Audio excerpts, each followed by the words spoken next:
This is the Hunt Quietly podcast.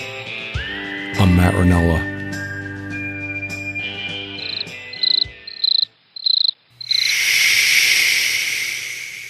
Organized militia, organized white supremacy, the KKK, that's been, you have hard press. There used to be a compound in Hayden, and it's gone. It's gone now.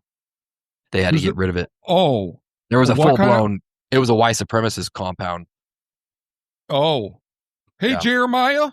Hey, sorry, I just got home from work. Good to see you. We're recording right now. But we got on Idaho, and we started talking about it's kind of like recent history is having kind of an anti-federalist militia kind of a vibe to it. And Erik was saying it's kind of petering out. Yeah, it was more popular in the late 90s, early 2000, all the way up till, I don't know, 2010 maybe. I could be wrong on the exact date, but it's been... This documentary I just watched was only 3 or 4 months old. And what was the early or the latest? Oh, they were just talking about biker gangs, and these guys want to have they don't like people moving to the state, and they are very suspicious of the government, and that they'd like to have their own political enclave there, Now, are they associating themselves with the past of the past militia groups of the white supremacists and KKK and all that, or they didn't say? So this is a different subject then that I'm not really aware of them. Yeah. Yeah. I haven't seen it. I don't know. Okay. People, so I shouldn't say that. North Idaho is as conservative as any region in the country gets. And I went from one extreme in parts of California to another extreme, and I'm kind of in the middle on most things. But it's kind of without getting into politics, it's actually kind of a breath of fresh air, because people up here are really nice to each other, look out for one another, because it's a smaller community, But I don't get, You don't see it. I don't see that stuff. Not saying it's not around, but yeah, I don't. Yeah, they tracked the documentary tracked several groups. They spent a considerable amount of tension on a gay pride parade somewhere in the Panhandle that multiple far right-wing groups showed up at. And there was one in Coeur d'Alene.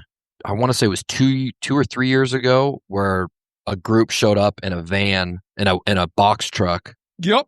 They talked about that. Yeah. But that wasn't any, from what I remember, that was not even any locals in there. Oh, people coming from out of state. They're like bringing in people to show their muscles, but that was quickly, and the law enforcement came down hard on that group. Yeah. It's interesting times. Yeah, for sure. Jeremiah, I'm glad you're here.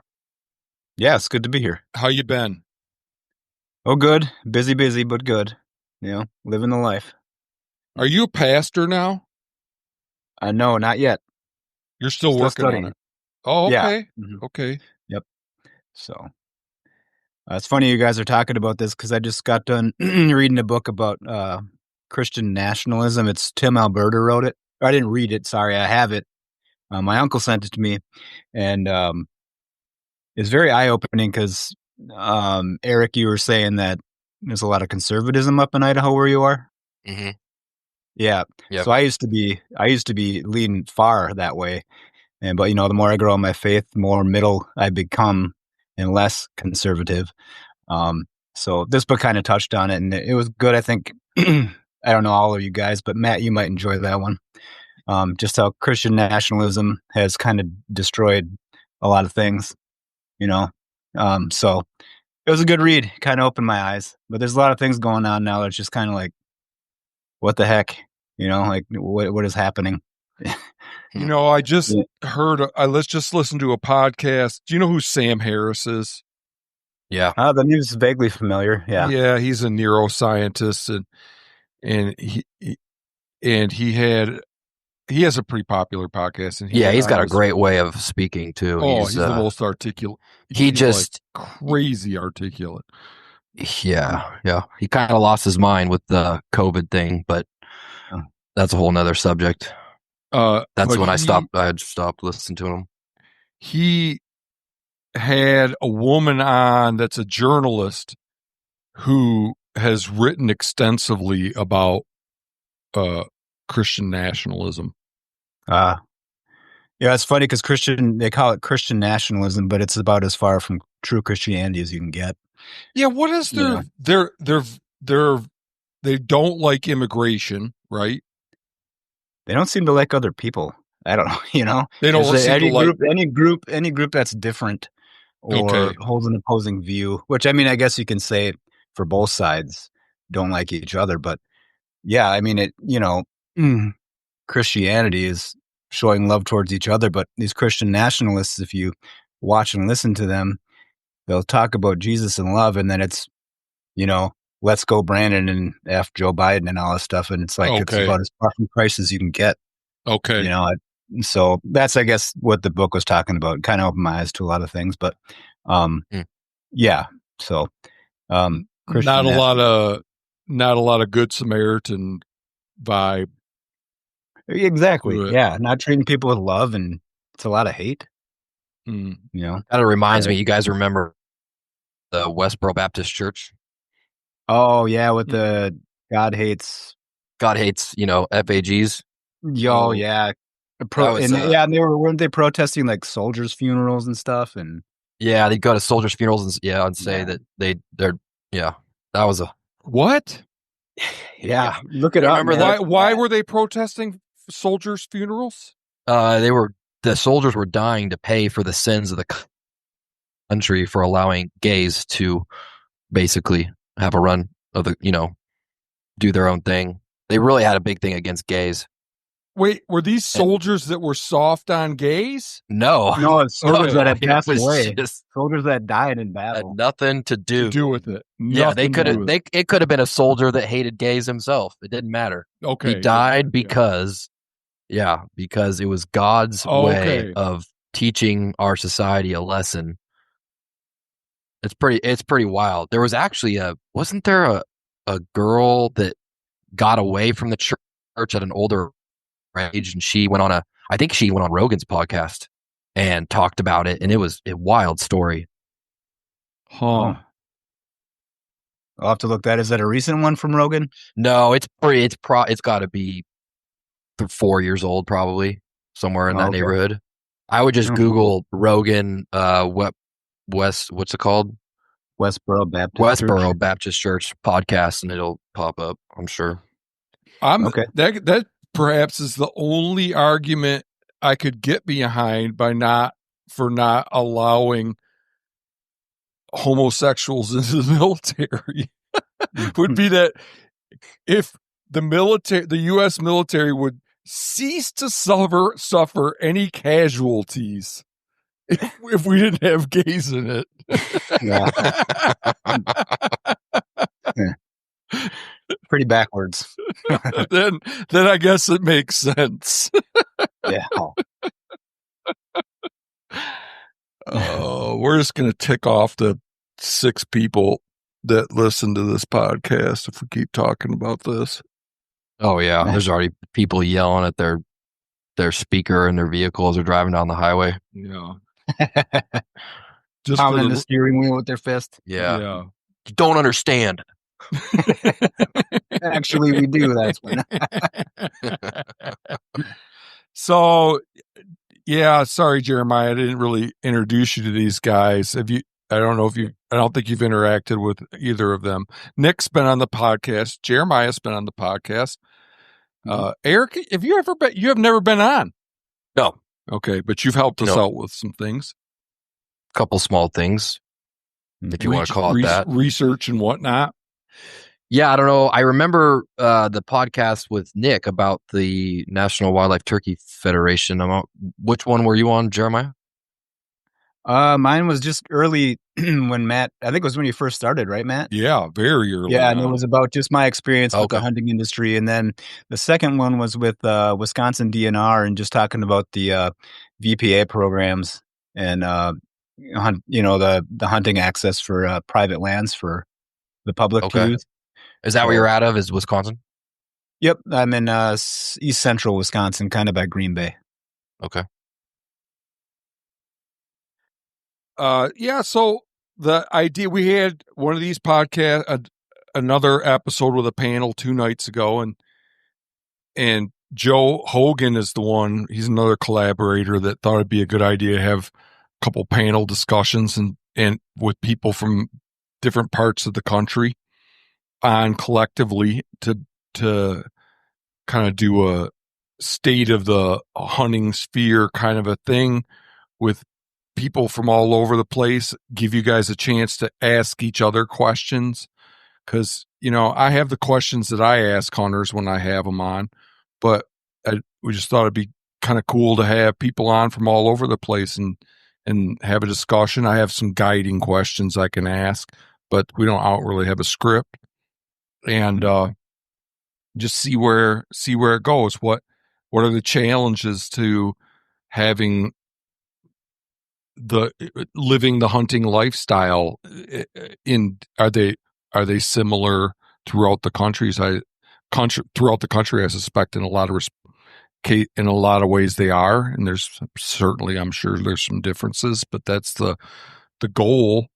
And so I thought we could go around, even though Nick and Jeremiah have been on before, and tell us a little bit about your life. Each of you tell the audience a little bit about your life as a hunter, what you hunt for, how long you've been hunting, and then we'll talk about some other things. I'm particularly keen to hear, because you guys have been hunting a long time, what kind of changes have you seen? And I'll be asking you about that. And please feel free to ask each other questions as we go along. I'm going to be asking you, in addition to asking about how things have changed over time as a hunter, in particularly as it pertains to hunt quality, getting tags, having positive experiences on public land, and what you feel in your neck of the woods, and what the kind of hunting you do. What are the biggest barriers to having high satisfaction as a hunter? That's another thing we'll touch on. So that's the idea. Does that make sense to you guys? But yes, sir. There's no taboo topics. We can go back to talking about how whacked out people are in the Panhandle of Idaho if you want. Yeah, don't move here. Everyone's crazy.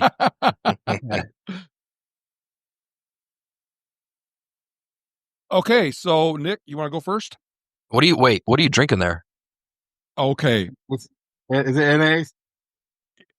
Well, no.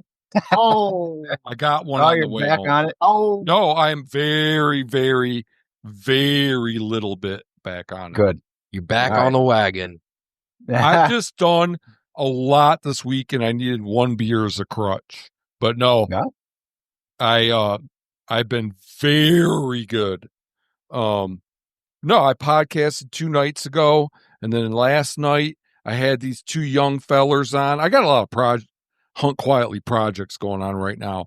We're trying to quantify how much RMEF spends on hunting entertainment, on that'll be a good one. Making hunting entertainment. Just call up Matt Singer and ask him. You caught me. I could have lied and said it was NA because I sucked down 5 of them on the last podcast, but I'm not that kind of guy. No, you're looking good. Your face looks fresher. Really? Yeah, if I may say so. What'd your wife say, Matt? Does she have any input on the drinking thing? Oh, just on. Do you look like if she says, "Oh, you look, look a little more sprightly, look a little, no, better. She doesn't say anything about that. And I think that I think it varies from day to day with me. Sometimes I look like I'm 80, and sometimes days I look like I'm 40. And That's I don't know how I feel too. And I don't know what it is. I don't know what it is. My wife took a picture of me the other day. I was trying on suits, and I look at the picture and I go, "Who the fuck is that? What happened to my face?" Why are you getting all flossed? What you getting all flossed up for? Our wedding. What? Oh, I called her my wife, but we're not yet married. Yeah. Well, congrats. Yeah. Thank you. You have a kid, don't you? We got 2 kids. But you're not married? No, we do things backwards. Wow. Yeah. That's wild that you'd think, well, I'm not ready I'm not ready to get serious. Like in terms of getting married. Like to you, that's a bigger step than having the kids. For me, it is. Yeah. For her, it wasn't. But yeah.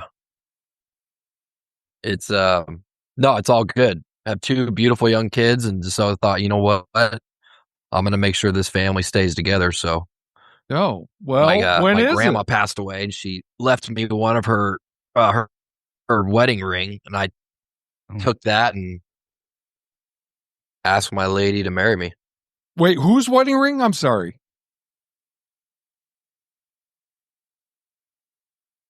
Are you getting the unstable connection? You're kind of in and out a little bit, but we get what you say.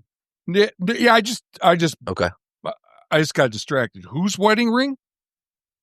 My grandmother's. Oh, that's my wife wears my grandmother's ring. Like you has too much of a cheap ass to buy. Well, there's more meaning behind grandma's ring than there would be something. Yeah. Trust me. Yeah. Yeah. Yep. Where were we? Oh, yeah. Are we ready to go now?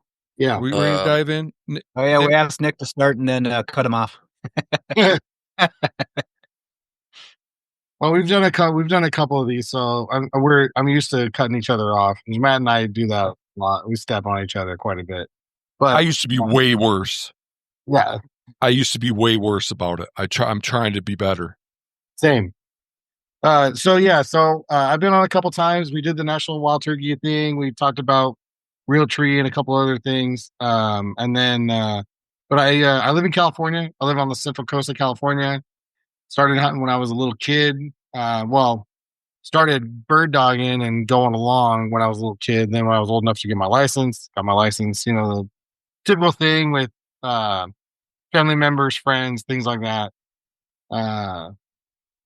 Pretty much now, typically what I hunt the most now is deer, pigs, and ducks.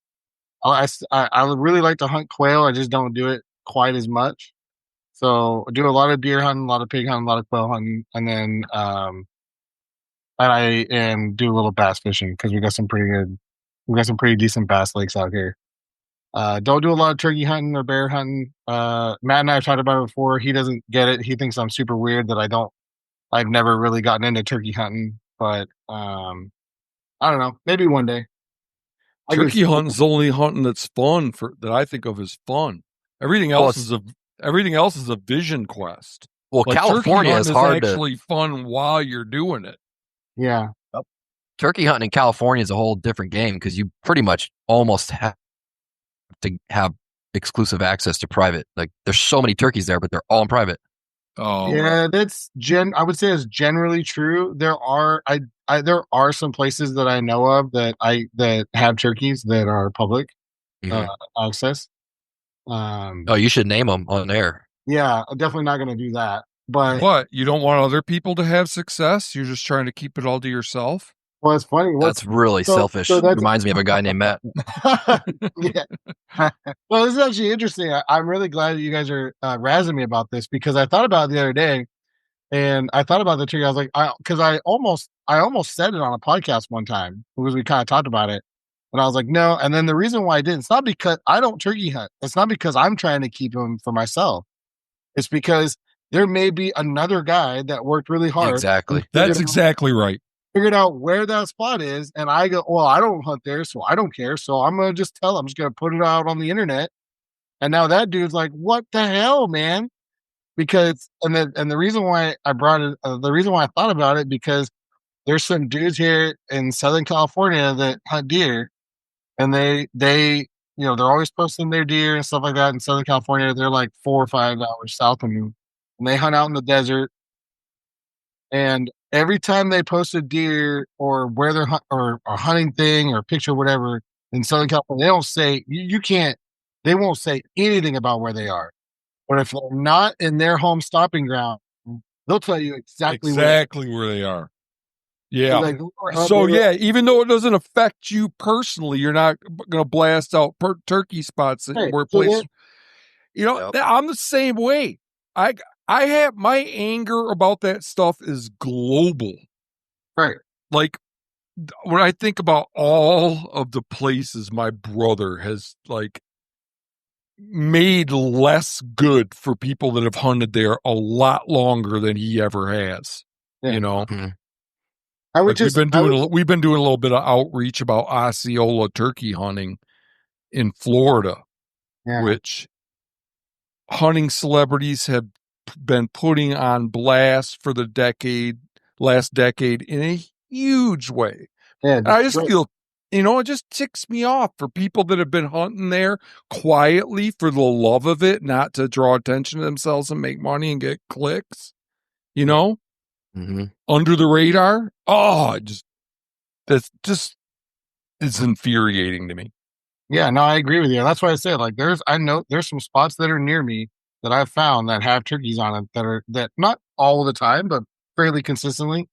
And I would feel like a total grade A asshole if I put, you know, because I don't care. I don't care about turkeys. I put it out and I just blasted out some guy's spot that he worked hard to find it and all that. It's just like, yeah. And even if it's just one person.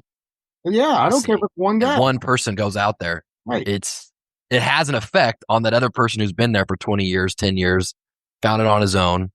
And that one person can booger up that other guy's hunt. And if he found it organically, then it's fine. Just like if I run into people in the woods in my quote honey holes, if they found it organically, like that's cool. You go your way, I'll go mine. But if it's something, well, I saw this YouTube video and it's just like, oh my God.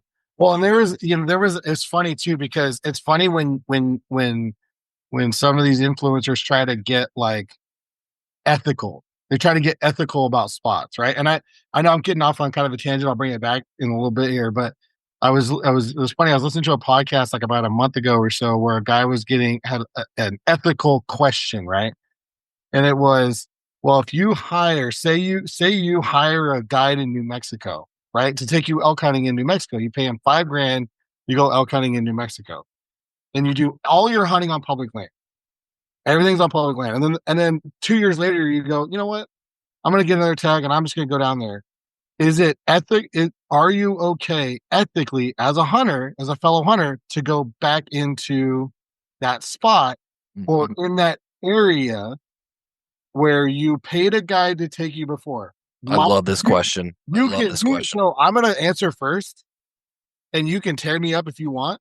I say 100% no issue at all. You paid a guide. You were on public land the whole time. You paid him for that service. You 100% can go back into that area. But I was shocked at the answer because I figured that was like, to me, I thought that was just like purely logical. But I was shocked. These guys are like, oh, no, you can't go back in there. That's, that's not your spot. It's like. Do you know if these guys were previous guides? Did they have connection to guides at all? These are relationships? They're just regular influencers. They might have been guys before, they might have been outfitters before, whatever. But yeah, these are influencers. And I'm like, that's interesting. The kings of don't want you to go back into a spot you paid $5,000 for a guy to take you into before. What's the whole point?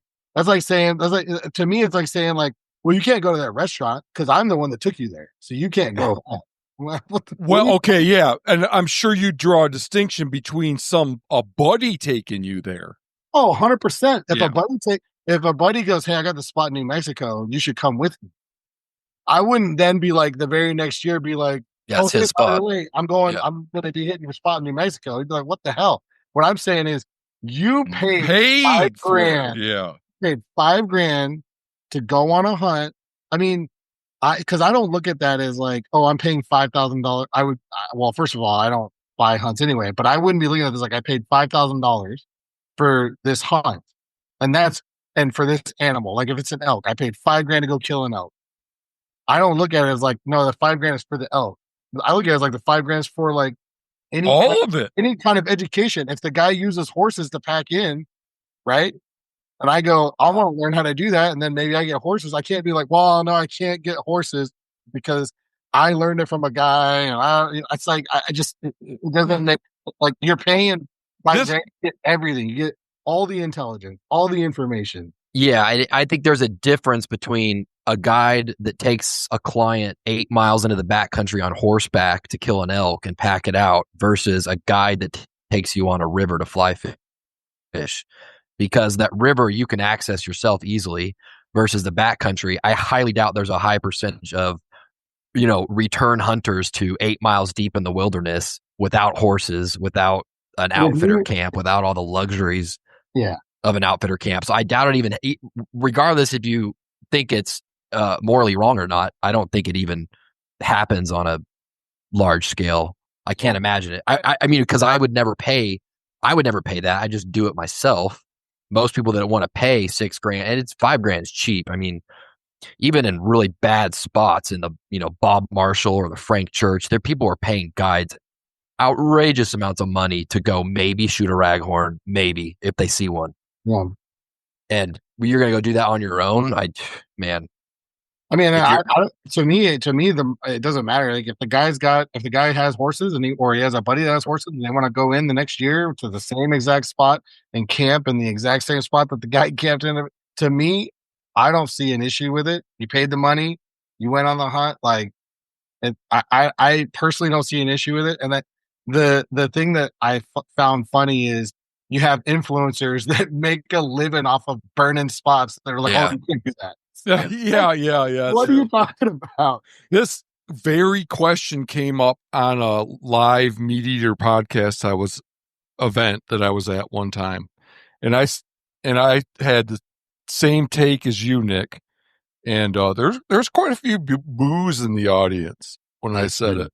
And I said, I don't know, you paid for it. You paid for the information. I'd say go back there, with impunity. 100%.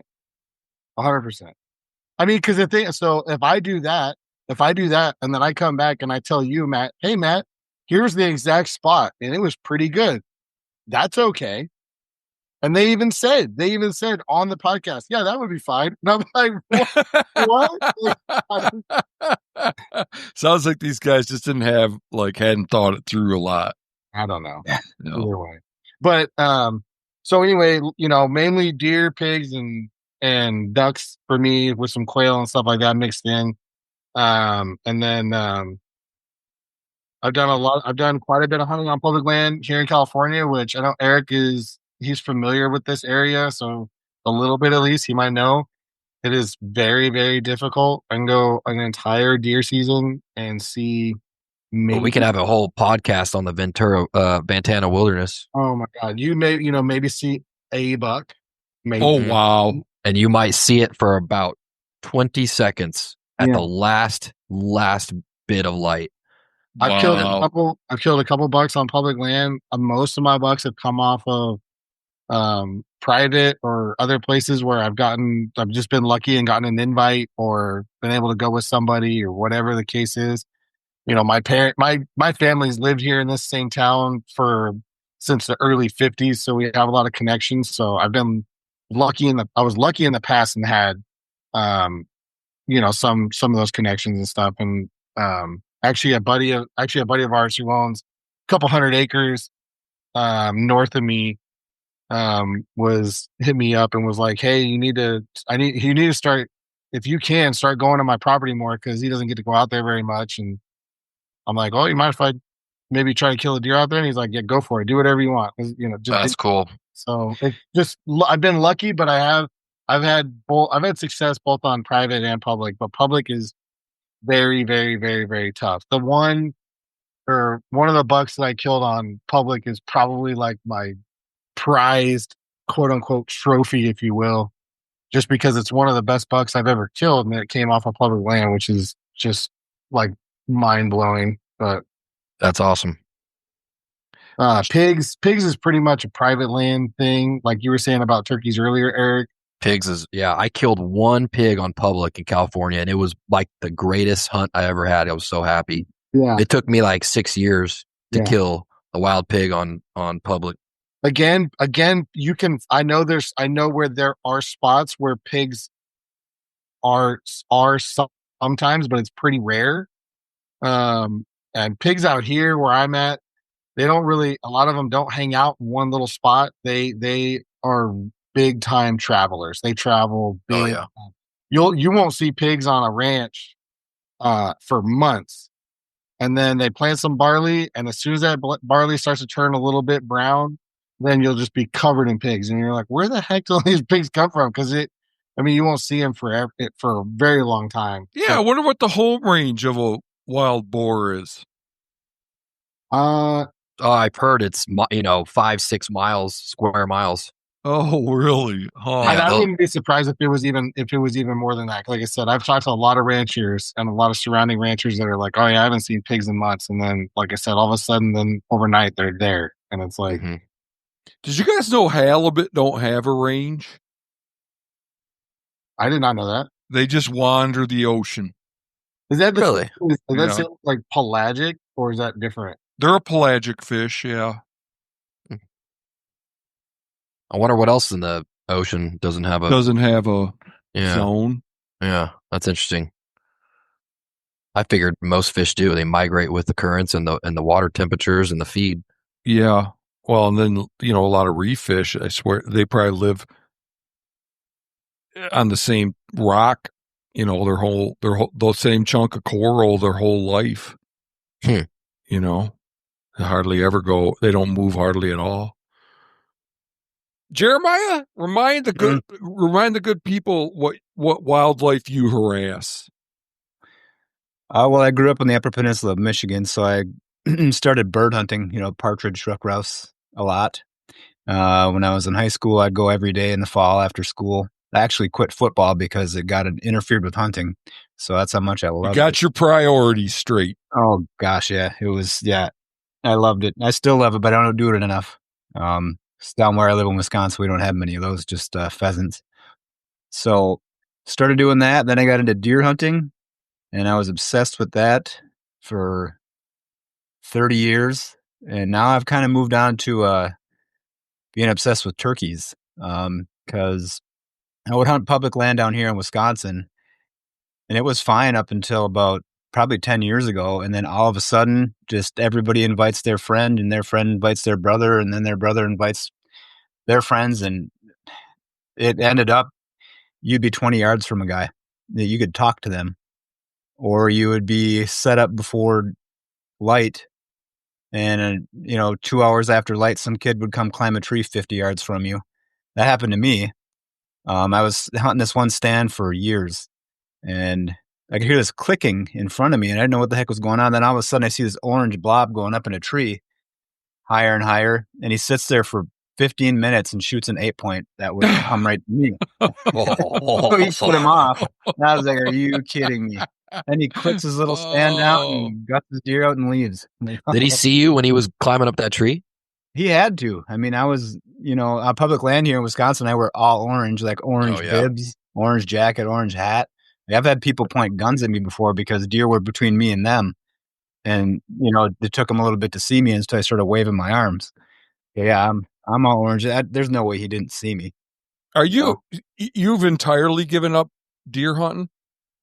Not entirely. I still go up way far north Wisconsin, where there's, tons of public land, but still there even 2 years ago, same thing happened.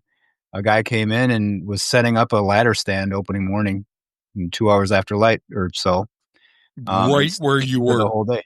Yeah, about he was probably about 100 yards from me, but I could see him. Yep. And then there was another guy just a little further down from him. And and I'll walk, like, some of these treks you can walk miles. And I'll walk, and I used to not see anybody up there, and now all of a sudden you're seeing people everywhere you go. So it's the same What do you problem. mainly attribute that to? The loss of private access? So what do you think? Probably, but there's a lot of those hunting apps out there now where people can see anything. And people find these spots way back where they wouldn't have before, and are all of a sudden, keen to getting back there. So, I think that's a big part of it. And I mean, I'm guilty of using hunting apps when I'm walking back there so I can see where I'm going and not trample all over somebody else's property. But, I think that's a big part of it, or people just getting pushed off, But yeah, I guess that's my story. And then I guess what really got me turned off to hunting is just a lot of hunting industry stuff. Like, I still got some friends there, but a lot of it, I hunted for the love of hunting, and then I got involved in that stuff, and then I hunted for the love of people seeing what I was doing instead of actually hunting or promoting a product. So it all became part of the product after a while. And you can see that in people that hunt now. It's all about what you have, all your products and whatnot. And that's what it became for me. And I guess it kind of gave me a bitter taste in my mouth. That was after ATA show.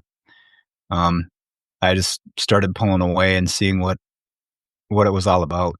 It wasn't anything about conservation or actually love of hunting. It was love of self, promotion, and selling products. It was a big product push, and when I grew up hunting, there was hardly any product, and you just went out there and hunted in blue jeans and a, jacket and an orange vest. And now everybody has to have this fancy crap. And that's what it becomes about. So that was, I guess that's kind of why I started pulling away. And then I fell in love with turkey hunting. So I do that a lot now in the spring. And I just got my tag for Wisconsin here. So I'll get the early season, which is in mid-April. And I'm really looking forward to that because there isn't a lot of people out there turkey hunting. And you get to be it's pretty stable. Yeah. And there's a lot of good public access on private land here in Wisconsin around me too. Like we were talking with the DNR there, Matt. There's a lot of good opportunities that people don't take advantage of. So you can go on those properties and rarely will you ever see anybody turkey hunting. Deer hunting, like I said, different story. But yeah. So yeah, I guess there's part. This last panel we had 2 nights ago, we had Cameron Weddington on, who's been on before, and he's a turkey hunting specialist, and he even has a turkey hunting podcast. And he's hunted everywhere for turkeys, including Hawaii. And, oh, really? And he's going to New Zealand to hunt turkeys. And, wow, I didn't know there was turkeys in New Zealand. No, nor did I. Huh. But he was ticking off all of the reduction in opportunity for turkeys in parts of the country. So you should feel blessed because he's watched states that he used to go over the counter, go to draw, bag limits to decrease, seasons shortened, in many states that he formerly used to hunt pretty regularly. So yeah, I'm happy I hunt in Wisconsin. I mean, our season is about 6 weeks, and each week is a season, and there's not really a limit. I mean, when there's leftover tags, you can buy a tag a day if you want. Oh, wow. Shoot a bunch of turkeys if you really want to. Yeah. And we got a lot of them, so I guess that's why. But yeah, in Wisconsin, it's pretty darn nice, pretty darn nice to hunt. What do you do with your turkey legs? Cook them. I guess I don't know really You how cook to a answer that turkey one. like you do I've for smoked them Thanksgiving. before, but there's not really. It's really stringy. Yeah, so you don't cook your turkey like a Thanksgiving turkey. No, I will get as much meat off of the carcass as I can, and then I will boil it, or well, not boil it, but put it in a slow cooker with some apple cider vinegar for 48 hours and make soup stock out of it. Okay. Because that gets So all you don't like, roast it. collagen You out and don't everything. roast your turkey like a Thanksgiving turkey. No. I don't really like it like that. Man, with turkey legs, the last several years I've been putting them in the crock pot until they fall off the bone and then mincing them up and frying them in a pan Okay. and then make tacos out of them. Oh my God, they're so Yeah, that so works. good. Yeah, that's good. So Yeah. good. You guys ever eat? Matt, I'm pretty. I think I might be getting on board with the turkey. That sounds pretty dang good. Oh yeah, no, you and I are gonna have a quid pro quo because you're gonna come out here and I'm gonna help you shoot a deer, and then I'm gonna come out there and you're gonna help me shoot a turkey. We might be able to do that. I don't know about. Well, we can try for a turkey. We can definitely go kill some pigs. That's for sure. My wife has a friend, one of her best friends that lives in the Sierra Nevadas, and to talk to him, you'd think that turkeys were of plague proportion. Oh yeah, there's Yeah. a lot of places in California that are. Yeah, in the foothills. Yeah, they're all over the foothills. But it's hard to get on. The foothills is a lot more like there's more private. Like with the way the Sierras is, the higher you go up, the more public there is. So when you're talking about the foothills, there's public, but it's Very, very little. it's a lot less. Yeah. Okay. The lower you go in elevation, like the higher you get in private land percentages. Yeah. Well, what turkeys do you guys have out in California then? Dude, you were asking the wrong guy. I think, don't quote me, I think they're Rio Grandes. Oh, okay. What about in Idaho? No, it's not Rio Grandes, is it? In Idaho, they're Miriams and Easterns. Oh, okay. Oh yeah, it is the Rio Grandes in California.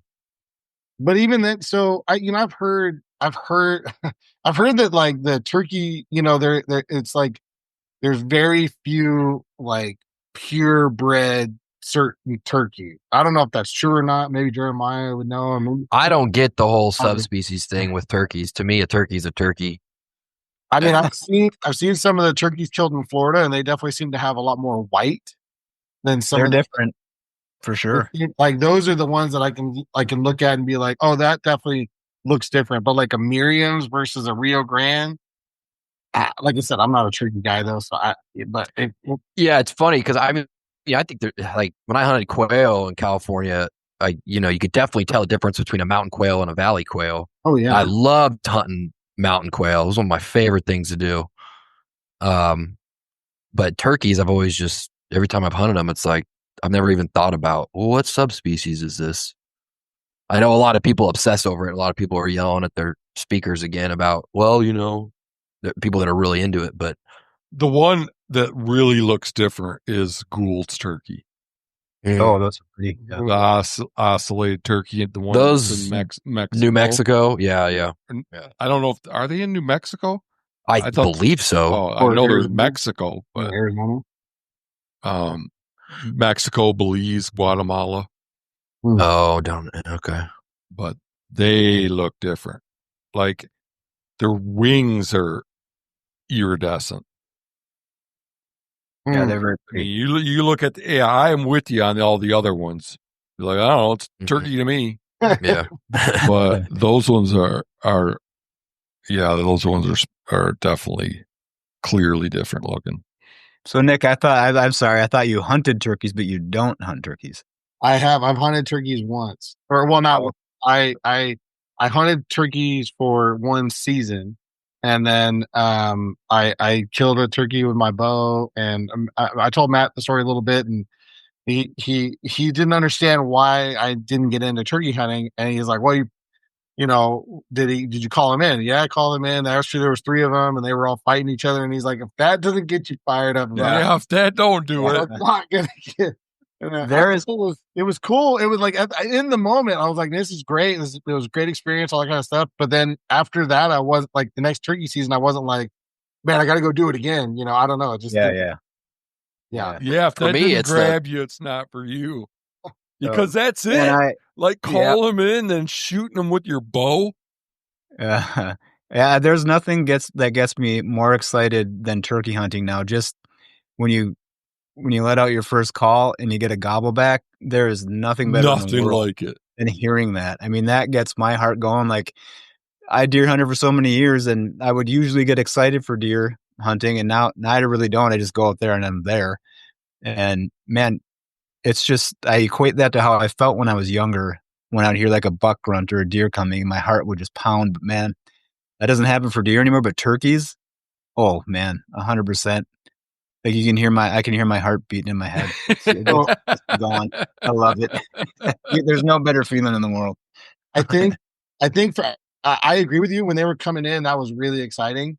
But I think so. I hunted a little bit. I hunted more turkeys after that. Because you can, I think you can kill like 3 of them here.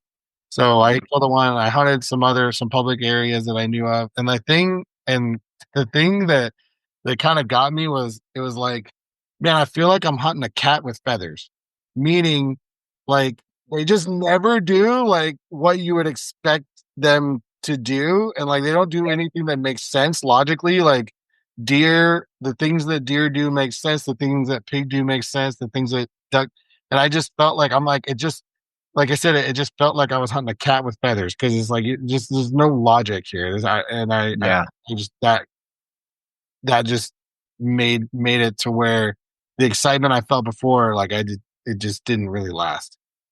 Yeah. It seems like everything else is predictable that you hunt, but turkeys, there's nothing predictable there. Right. Yeah. That's why it's so fun. So it's like a chess game. If they come in and they see decoys, but there's one little thing off, they might not come in. Oh, and I'm not above changing my mind. I just got to get out and do it again and maybe get my mind changed. Yeah, we're like doing hunter recruitment on Nick right now. Yeah. Stay out of the turkey bush. California, like, dude, stop trying to get this guy to go turkey hunting. He's going to get back into my spot. Yeah. How about you, Erik? Turkey or just your life, your hunting life in general? But yeah, turkey. Throw turkey. Start out with turkey, if you wouldn't mind.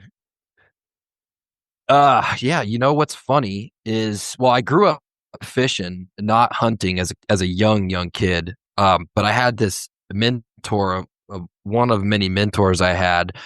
Good friend of mine's dad. He was a big turkey hunter, and I remember it had to have been elementary school, and going over to his house every spring and every fall and seeing these turkeys strung up and getting defeathered, and just being fascinated by it, and eating the meat because he'd cook it for all of us kids, and it just being like, wow, this is pretty cool. But then it wasn't until I was in college, and I actually shot my first turkey on our school farm, which is a whole nother fun story because I almost got expelled. School had a farm? Yeah, we had a school farm, and they almost expelled me because I was shooting a weapon on the campus. But what school is this? Chico State. Oh, okay. I went to Chico State. I thought it might have been Cal Poly, because I think Cal Poly's got a couple of school farms. Like they do too. Yeah, you were going Columbine on some turkeys. Too soon. I take that back. No, I'm just kidding. It's been 30 years, but yeah, it's I worked on the school farm because I was studying ag, and I worked on the school farm for 3 summers, and I was pretty much the last person to hunt on that farm. I hunted doves and I hunted turkey, and it was kind of just that time of the, timing of times change. And finally, people have been working there, had been hunting that farm since the 60s, since it was enacted and since it was developed. And my boss at the time had told me, go ahead, there's turkeys out here. Do whatever you want. So I shot a turkey, and then I kind of got wind that somebody heard the shots that was working in the office, and they told somebody, and people were like, hey, we got to stop this hunting out here. But I was kind of just like, well, whatever, I'm going to keep doing it. So I would go out there dove hunting. And then the campus police came out, and I had the gate locked, and I saw them about a half mile down the road. So I took off and got away. This is kind of just a funny story. I got away, but word got back to the dean, and him and I were kind of close because he was also one of my teachers. He calls me in his office the next day and just cussed me out in front of multiple students, saying, "What the hell are you thinking?" Meanwhile, I knew his son was hunting the same property the year before, so it was all just comical. But almost got, and then went to the head office, the whole college office, and they wanted to expel me, but the dean of agriculture bailed me out. Got to graduate, got a couple turkeys, a couple doves out of that whole deal, and then started deer hunting around the same time. And it was all just, for me, it was all just the idea of procuring my own meat and the joy of being out in the woods. I've always been in the woods since I was a little kid, fishing, and I was obsessed with reptiles. So I'd be out catching snakes and lizards and everything else. But that kind of hooked me on hunting, and then started deer hunting when I was in college, and just had no idea what I was doing. It's just funny to think about it now, just wandering around the woods with a rifle in the middle of the day, just having not a clue. And then after I graduated college, I started hunting really seriously for deer down there, where kind of where Nick is from as well, and got hooked. Got my first buck the first year I hunted it, and man, been hooked on that ever since. And in California, we were able to get 2 deer tags every year, so I'd fill those, get a pig here and there too, and just was really in the love of it because of the meat.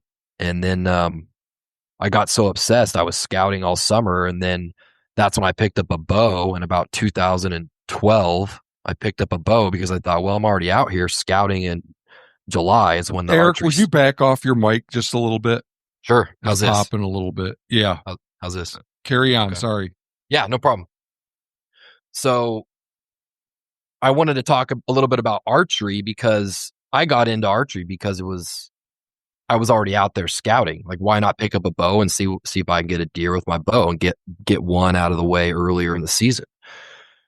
And what it's become, and back then, even in 2012, there was hardly anybody archery hunting. I mean, I didn't have any friends. All my friends were serious deer hunters. None of them archery hunted.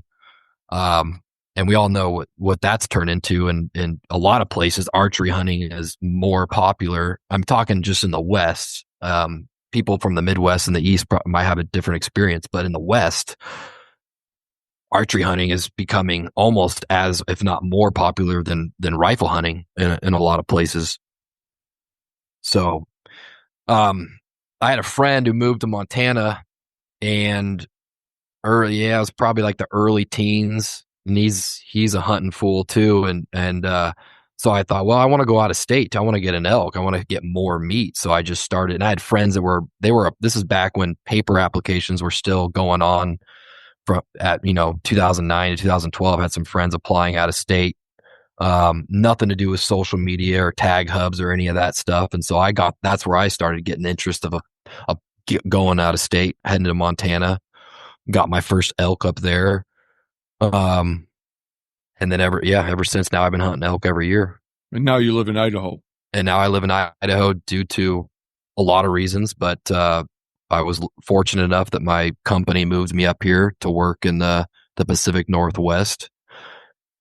And so now I got my home state. I can hunt elk every year over the counter. So that's been nice. Yeah. So we talked a little. Jeremiah told me his experiences with what's happening in Wisconsin with crowding. What have you guys seen with the quality you're hunting over time? Well, crowding is definitely a thing. I talk to a lot of, local old timers. You've been in Idaho since When? 2 years since. Okay. Yeah, So been here for 2 years. Not much enough of an arc to like detect major change. I've got some friends. I made some friends here. I came up here. My first trip hunting was in 2018. I hunted moose up here. I drew a moose tag, shot a moose up here, and I've got a lot of friends from up here, and so I've been just talking to people about this subject for the past few years now, and friends. I have friends down in southern Idaho as well, and everybody kind of across the board is saying the same things about hunter crowding. And even if you could sit here and say that, oh well, social media and these tag hubs, the Go Hunts of the world, all those things have nothing to do with it. It's just the fact that hunters, once you see other hunters in the field in your quote unquote spot, it diminishes the quality of your hunt, right? So this idea of we need more hunters, we need to recruit more hunters. It kind of share your same opinion. It resonates with me of that. It just doesn't make any sense. And in my opinion, I'd rather get the current stock of hunters off the couch and fighting for these issues than recruit more hunters in hopes that they're going to help us fight for issues on the conservation front. So that's pretty much my take. Nick, you've lived in the same place a long time. What have you seen in terms of changes?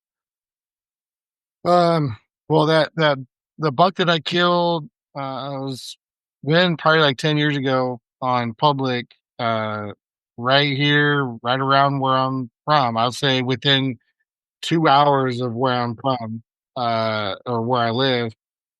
I used to go out there there was probably a good 5-6 years where I didn't see another person, and I'd be out there hunting. Granted, I would see maybe a few does and a buck or two a year. But there was like, it was kind of weird. It all changed, like, I would say over like a 2 or 3 year period, or maybe 3 years at the most. And it seemed like, I had a couple spots that I would hit that I had generally seen some deer at, or some sign at, or there was, some water or something like that around. And it just became, and these are not big spots. It's big public land, but these are not big locations, not big spots within You're in a big area, but the few deer that are around are all in a smaller subsection of the area. Yeah, it could be. It's very pockety. So these are small pockets, and I'd see I'd see people, and even if you see one guy, I'm talking like that's it. Like that's that spot, that pocket. Yeah, it's done. Yeah. It's done. Like you're talking about like a few hundred acres. Maybe 1,000 acres at the most. And for someone in the Midwest, 1,000, they're gonna be like 1,000 acres. That's you can put 100 people there. That it's not like that here. It's just very different. So you get one guy working your spot over. Hell, there was a year where there was one of these little pockets that I used to see deer at pretty consistently. Had a family of coyotes move in. And I didn't see a deer in that spot all freaking season long. It wasn't even like dudes. I'm just saying, like, they're very, very, very sensitive to any kind of pressure from any kind of predator. So it's tough. And then, like, I started playing the bonus point game when I was fairly young, like right out of college. So there's some states where I have 12, 13, 14 points for deer and elk. And I've hunted out of state. I've never killed a bull elk. I've only ever killed cows. So I've killed a few cow elk. But I've hunted in other states before, and you're probably gonna roll your eyes at me, but there's a state that I've hunted in. I've been to a couple times. I've hunted in once in this particular spot. You used to be able to get a deer tag with a rifle deer tag with just a few points. I looked at it the other day. I mean, like a few points, like 2 or 3 points, and it was a pretty good area. And now it's like 8, 9 points for this spot that is like that I picked to be like, this is my area. I'm gonna go to. I'm gonna go. You know, I can draw it every 3 or 4 years. That's all I want. I want to be able to draw something every 2, 3, 4 years and go. And it's Go like, on a trip. and now it's 8. It's 8, 9 points. Mm-hmm. And like Utah, it's just it's all changing, right? Like Utah, they're talking about upping their tag fees, and right now on I just saw that. Yeah, didn't they double them across the board? Well, it's right now. It's for I believe it's on the governor's desk to sign, right, Nick? Well, I don't think it's there yet because I actually sent an email to the public information officer for Utah, and I was like, hey, yeah, I got like 13 points for same Utah. here. Like, it was for $1,000 for the elk tag. It doesn't make sense to me. I got a family, you know what I mean? Like, but if you guys are talking about doubling it, it's like, what? Oh yeah, you're gonna pay $2,000 to shoot a spike. Well, I don't know if it's up. It shouldn't be spike. It was up there. I don't know. I think branch antler bull was like $2,100, but it was going up from like 1,050 or 1,080 or whatever to over 2.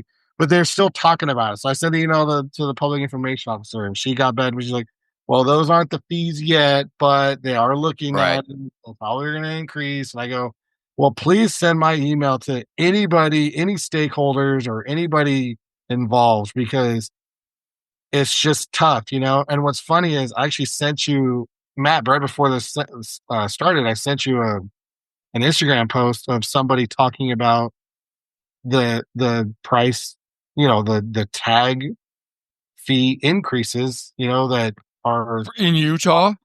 I don't know if it's specific. I don't know that it was specific to Utah. It might have been, but I know that I know a lot of states are talked about it. Colorado's talked about it. Nevada's talked about it. Utah's obviously talking about it.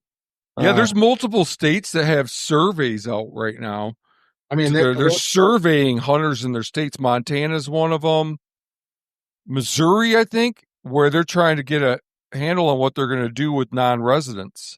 And they're talking, and this post is specifically talking about like how, like, you know, that's just real sad for the common guy and everything. It's like, bro, yeah, like what? But the thing is like it's hard to blame the state agencies, right? Because if they're looking at it and they're going, people are willing to pay $10,000 or $15,000 for a guided elk. Why wouldn't we get paid ours? You know what I mean? Paid the money, right? Like it's easier to blame hunting. It's easy to blame hunting promotion. It's not easy. Right. It's a supply. Right. Because they created the demand. They do. Yeah. There was this guy on, somebody sent me a post this morning. It was, do you guys know what Hunting Fool is? Yeah. Isn't he like a hunt finder kind of dude? Like a tag application? Kind of like it's like a Go Hunt before Go Hunt, but they I think they actually apply for tags for you. Yeah. And this guy is going off on how Utah is doubling all their tags, and he's like, this ain't good news. And I'm like, you advertise these hunts, dude. Yeah. Like, I don't understand how he cannot understand that advertising drives demand and demand drives price. Right. Mm-hmm. Yeah. And the people that suffer are like already, like Erik said, the already existing hunters that have been doing it for a long time. You know what I mean? It's like, and you were just in a podcast, right, with Land, and you were talking about, and he was saying, well, 90% of hunters aren't involved in any hunting organization. That was me that was saying that. And I've looked into that. That's not me I've done the math on that. And so my take on that, when I heard that, I was like, you don't need to recruit more hunters to make money. What you need to do is convince the already existing 90% of hunters that what you're doing is just and good, and you're spending their dollars correctly, and it's all going to, you know what I mean? Like that. Yeah, I don't understand I do understand the extra step.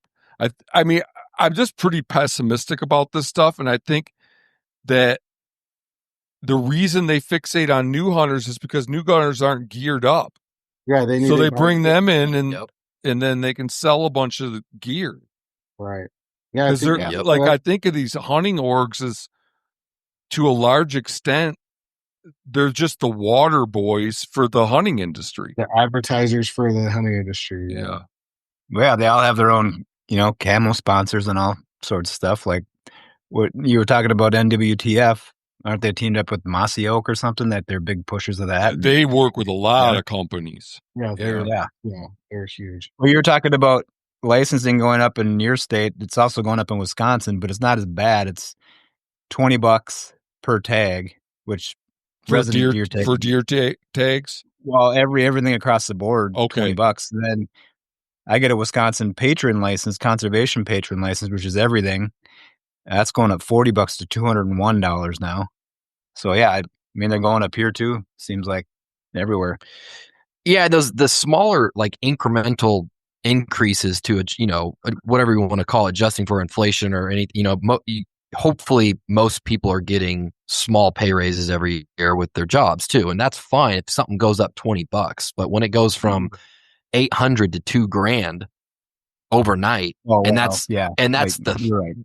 That's the threat for a non-resident going somewhere, right? For say there's a group of guys that have been going out or gals have been going out to Colorado or Utah every other year and hunting cow elk to bring home some meat, and now they got to pay double the price all of a sudden. Yeah. And Utah hasn't been cemented yet, and they're saying up to double, so they're just paving the way to increase over the next few years as much as double, from my understanding. I think with the moose, sheep, and bison, Eric, went up like it's going from like 23 or 2,500 something like that. I have it right here or whatever. I have it all right here. Yeah. A bighorn ram, not that anybody would ever draw, but a bighorn ram went from 2,200 to 4,500.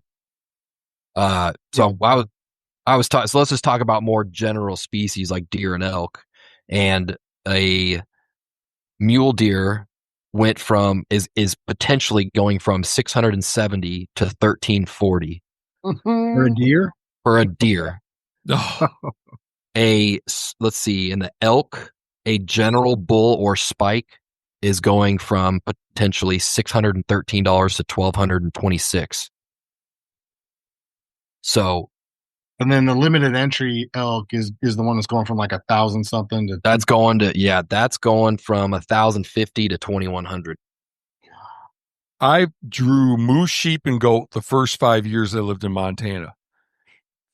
So that would have been between 1998 and 2003, and those tags were like no more than $200 or $300. Oh, I don't want to talk about this. What's your elk tag? Your elk tag's like what, $30? Oh yeah. Still, yeah. For resident deer and elk tags here are cheap.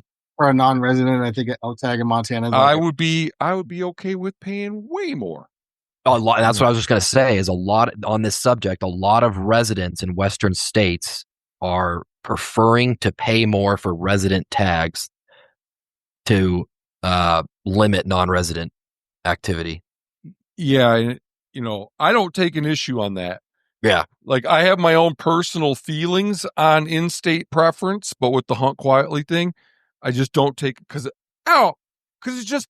If I start coming out as all in-state preference guy, then I lose the few people that are already sympathetic to what I'm trying to achieve. I would way rather focus on the root cause of what's making it so competitive to get a tag, which is advertising, in my view. I totally agree. I don't think Hunt Quietly should take a stance on resident versus non-resident. That's a whole nother thing.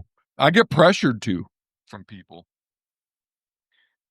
Didn't you talk to what was that guy from Wyoming that started that group? He's super anti. Rob Shaw. Yeah. Mountain Pursuit. Yeah, he's very much resident. Yes. Yeah. Very much. I don't know if Focused. he's active anymore. I don't know. Yeah, you never hear from that guy anymore. Yeah.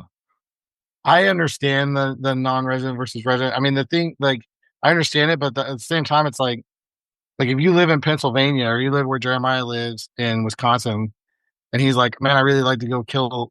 I really like to hunt mule deer or Rocky Mountain elk or Thule elk here in California. It's like the whole well, if you're not a resident, then you can't hunt in Wyoming for mule deer. It's like I just don't. It doesn't, to me. It just doesn't make a lot of sense. I mean, I don't know. I agree with you. I don't think that. I think not having a stance on it is probably best because it's just it's so sticky. It's a sticky thing. You'll get caught up real quick and get turned around. It's just, yeah, I don't know. You know who is unabashedly in-state preference friendly? Randy Newberg. So his stance is, I'm going to promote the shit out of Western hunting, but I don't want you to get a tag. Right. It's like, ha, this is for me, ha. Wait, give me an example. When he was listen to the podcast episode I was on with him. Mm-hmm. That was a good one. He was complaining about how there was a new law that allows out-of-state college students to get in-state tags. Oh, yeah. And then about to come home to hunt, too. Yeah. About that one. Yeah. Yeah. Closing loopholes. And then when I spoke with him at the Montana Wildlife Society meetings about a calendar year ago, he was going off about it again. But the guy wanting to limit non-resident hunting. But then so it's like you're other states more than he hunts Montana. It seems like. Yeah, it's just so funny to me. It's like, why are you trying to give people an itch and then keep them from scratching it? You know, it's funny. Don't you think that's kind of mean? I don't know. I think it's kind of cruel. Well, there's a lot of things. Hypocritical. Yeah, it's pretty hypocritical. Like I said, the dude's going to Nevada all the time, Arizona all the time, New Mexico, Utah, Wyoming, Alaska, but his whole thing is, well, yeah, but just don't want anyone to come to Montana. Well, I don't know. All right, last question. Do you know what state? Do you know what state caters to non-residents the most? New Mexico, right? No, California. And this is just, I'm just talking about limited entry hunts. Non-residents in California have the exact same draw odds as residents. Now, a lot of residents don't care because it's not like there's a plethora of non-residents putting in for these limited entry hunts. But now that I'm a non-resident in California, I still have the same draw odds to hunt these limited entry deer areas as I did when I was a resident. Well, you just messed it up, Eric. And there was a bunch of people that never even looked at California. Yeah. Give it a go. Give it a go. Because they want to go. Good luck.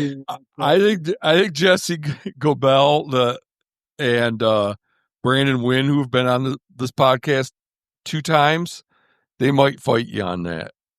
They feel as though the books are extremely, heavily cooked against the resident in New Mexico. California. Oh, New Mexico. New Mexico. Oh yeah. Oh yeah. Yeah, they're up there, right? What is it? I don't remember. 15 to something, 20% of the tags or something go to residents. Go to non-residents. Oh, I think it's way more than that. It's more than that. Way more. No, in New Mexico. In New Mexico. Yeah. Really? Yeah. I can't remember the details, but it's eye-popping. What % of their tags go to non-residents? All right. Lay it on me, you guys. What would it take? What would be the most beneficial change you could think of for hunting? In your neck of the woods or globally?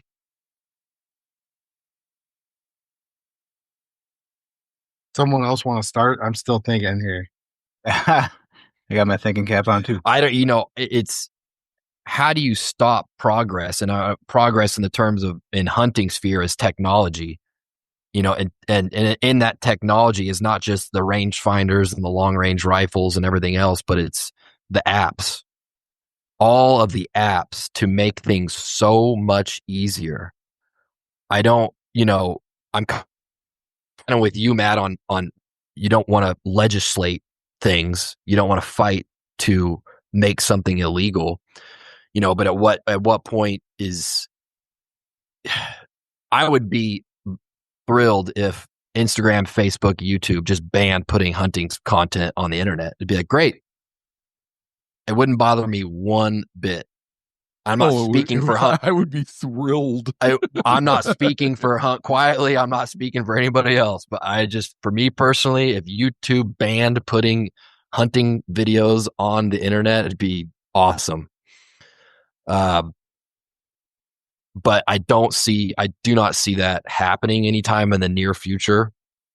I think it's got to come down to hunters taking responsibility and taking a step back. I mean, it's happening right now in Idaho. They put several units of general deer seasons to muzzleloader open sight only.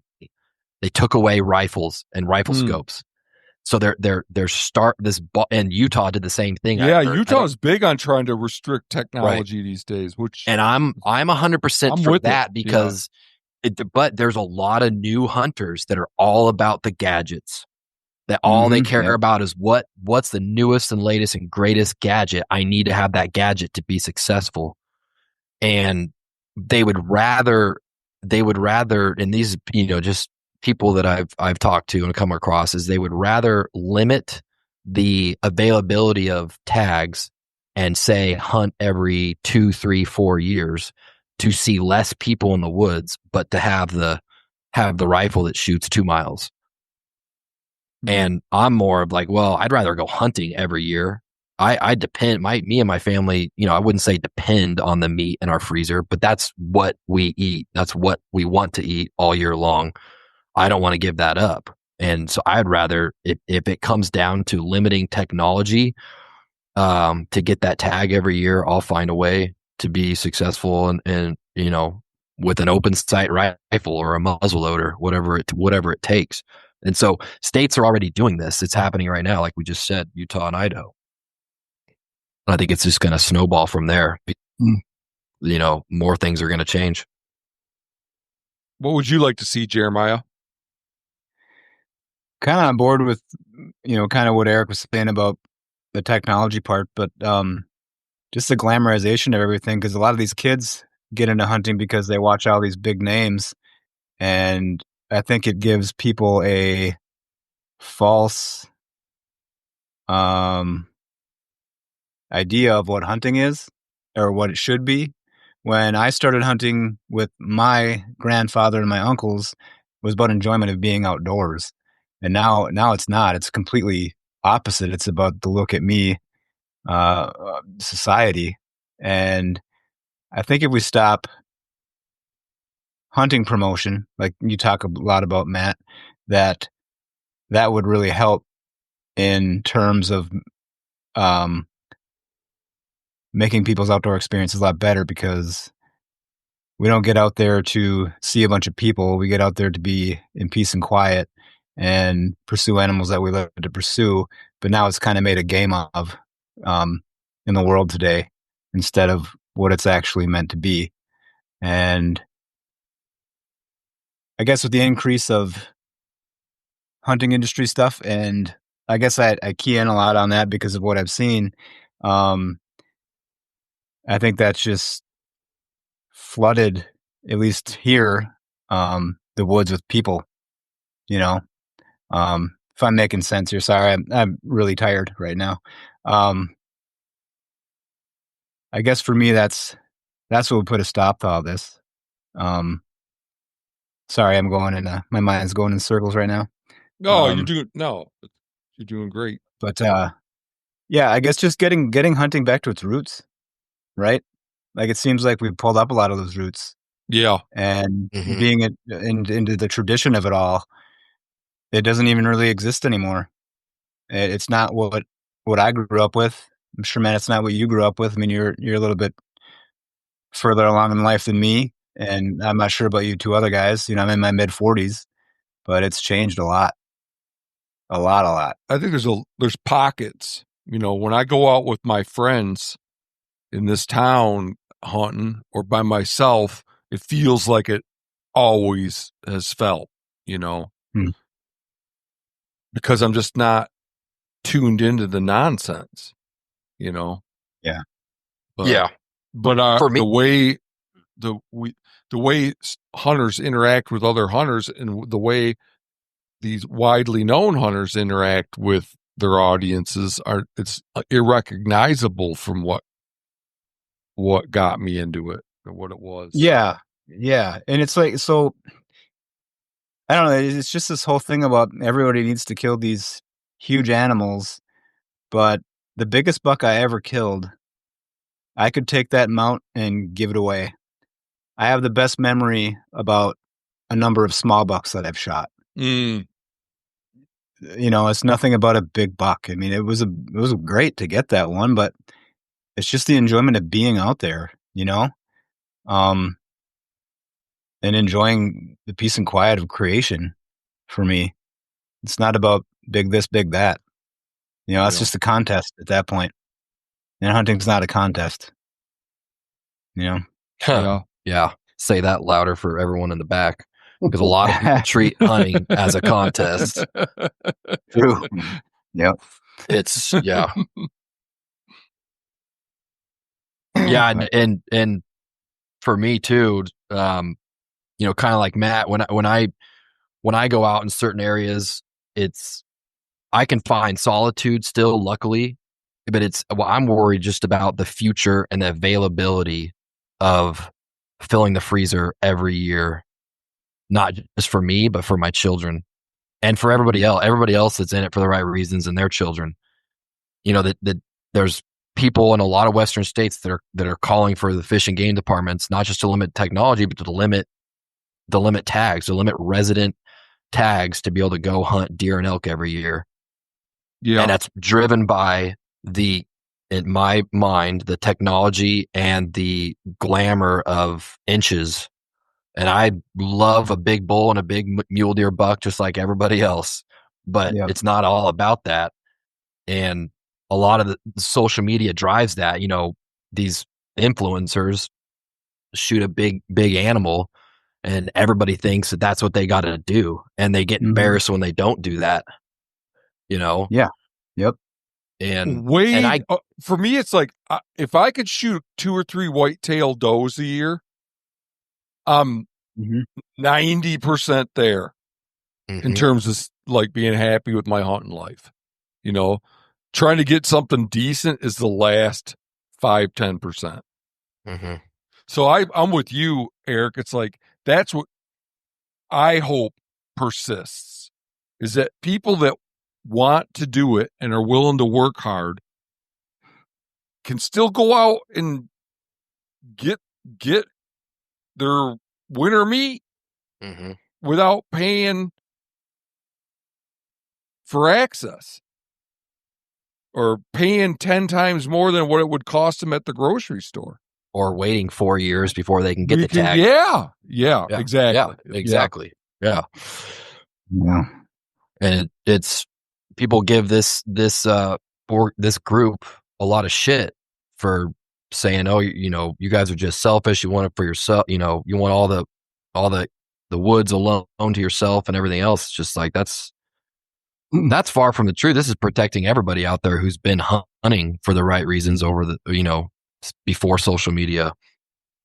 And I would add it's protecting new hunters that want to get into it for, like Matt says, hide, horns, meat, and personal satisfaction. Not for or their neighbor wants to. You know, there's nothing wrong with hunter recruitment. There's nothing wrong with me, you know, meeting some local kid down the street who doesn't have a dad to take him hunting, and he sees me cooking up meat at my house or sees some horns in the garage or something. Is like, I'm interested in that. I'd have no problem taking out I new love hunters. doing that. Yeah. That stuff is awesome because that happened to me. That's the only reason why I shot my first buck, because I had a mentor go with me and help me do it. I had no idea how I was going to gut the animal and skin it and debone it and all that stuff. I've been hunting with this. You got to have mentors. There's nothing wrong with that. Our lab has a guy from Benin, Africa, working at it right now for 6 months, and I've been hunting with him lately. We've gone squirrel hunting and rabbit hunting. I'm going to take him fishing. I love that kind of thing. That's great. I don't think that we should. I just don't think that hunting orgs should be doing it. Oh, here's a rabbit hole. How do you cook your squirrels? They're, in my experience, without some braising, they're pretty damn tough, So Yeah. I often will cook them in liquid for a while, for several hours, and then bread them and deep fry them, and then maybe make up some buffalo sauce, some butter and red hot, and then have squirrel wings. Are you talking about red squirrels? Fox squirrels and gray squirrels. Not when I think red squirrels. When I hear red squirrels, I think pine squirrel, because that's in Michigan. We called we called red pine squirrels and red squirrels were the same thing. Nature's alarm system is what those things are. Yeah, but no, fox squirrels and gray squirrels. Yeah, I used to cook them up with like a fatty sausage, and the squirrel would soak up that taste like a kielbasa or Polish sausage, whatever. Try that. Yep, so you'd put the sausage and the squirrel in liquid? No, I would just put it in. Well, I mean, you put a little oil in there, but you put the sausage in there, like split it down the middle, and fry it in a pan. Squirrel. Yep, with the squirrel. And the squirrel wouldn't be tough. No. Oh, I mean, you can't cook it like real high, but it's good because the squirrel, is pretty lean, so it would soak up that fat and it would take on that taste. Oh, I like squirrel more than bunny. I do too. Yeah. I love gray squirrel. Mm-hmm. Squirrel's good. That's how I made it through college, because I used to have a bit of an alcohol problem, and I would spend all my money at the bar, so I had to hunt and fish to feed myself. And, that sounds like my childhood. A lot of squirrel and a lot of perch. So it was good. Yeah, man, that sounds exactly like my upbringing. Yeah. Nick, what's a good take to save hunting? Well, a little bit different here in California. I mean, we have the politics to combat that you may not have to combat in other states. So, the predator thing is going to continue to be a thing. I mean, a lot of people blame stuff on mountain lions, but the funny thing is, when you look at the mountain lion numbers harvested prior to the mountain lion ban, and the amount of mountain lions that are killed now are pretty similar. It's just they're killed by state officials now, and they used to be killed by hunters. Yeah, trappers. But the bears. It's hard to get a solid answer on bears in the state. A lot of people think there's not very many, and then there's a whole bunch. Same amount of people probably think that there's just a freaking ton of them. And now you got a couple different wolf packs moving into Northern California and things like that. So predators are always going to be a thing. And it's especially in a state with 40 million people. Urban sprawl.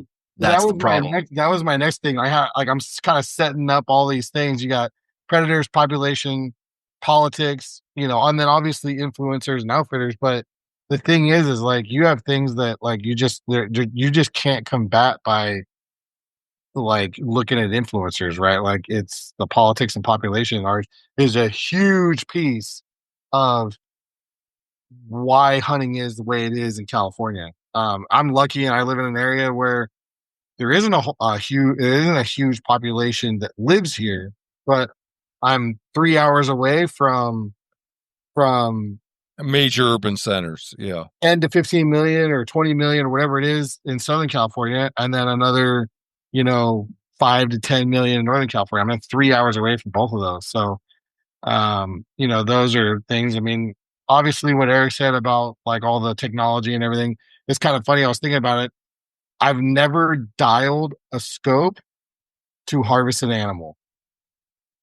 And if you look at these videos, like, you would almost think it was a prerequisite. Like if you didn't dial a scope, you were not going to kill an animal. Like I think people need to, like, just going off what Erik said, like, you gotta just get back to like the basics of hunting, man. Like, stop watching YouTube and go do it.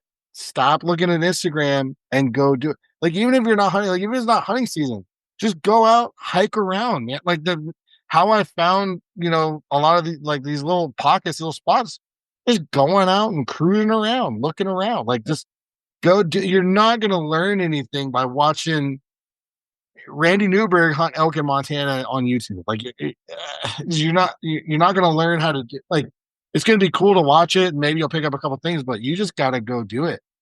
You just got to go do it and stop getting so wrapped around the axle about having every piece of clothing, every piece of gear, and having camo that matches perfectly. All this, like, it don't matter. You got to get. It don't matter. You got to get all that stuff out of your head, and you just got to go hunt, because those are just excuses. You're just gonna use them as excuses, if you're not successful. And really, what you just need that experience. Just go and do it. And like, going back to what we were talking about earlier, where it's a couple things where you're like, I kill a couple white-tailed does and I'm good, and that's perfectly fine. Like, I wouldn't begrudge anybody that if someone said like, well, I'd really like to, kill a really big monster buck. Fine, go. Like, I don't, or if you want to kill the smallest deer that you find, that's fine too, as long as it's legal. I don't, like, it doesn't matter to me. Like, go do what you want. If trying to find the biggest buck in a unit is what you're into, because that's what you're into, cool. If that's what you're into because some influencer on Instagram says you should be doing, not like, that's not the way you should be doing it. You should be doing it because that's what you want to do. So, like, Nick, I actually have a lot of hope for you in California. I could see where things get better. There's like a diaspora out of that state right now. They're all moving to Montana and Idaho and Texas. 10 years, I don't know what to tell you about the predators, but like, that has political implications. The political acceptance of hunting might improve as your state becomes kind of like a dystopian Mad Max, kind of a post-apocalyptic, state. And there'll be more opportunity when there's less people. I wouldn't be surprised if I'd spent my golden years hunting in California.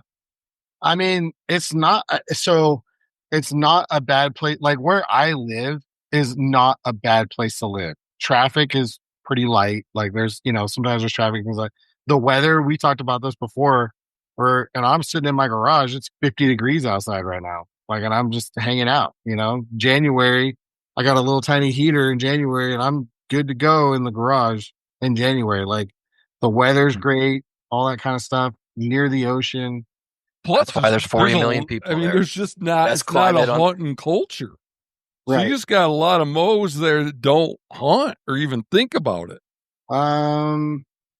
There is a lot of hunting culture there, but it's very localized. Okay. Oh yeah, okay. Little pockets. It's very region. I wouldn't say it's little pockets. I would say it's pretty much anywhere that's not the LA major metropolitan area and the Bay Area metropolitan area. But there's pockets in those areas, but everywhere else in the state, I would say there's a fairly rich hunting, fishing, and outdoor culture.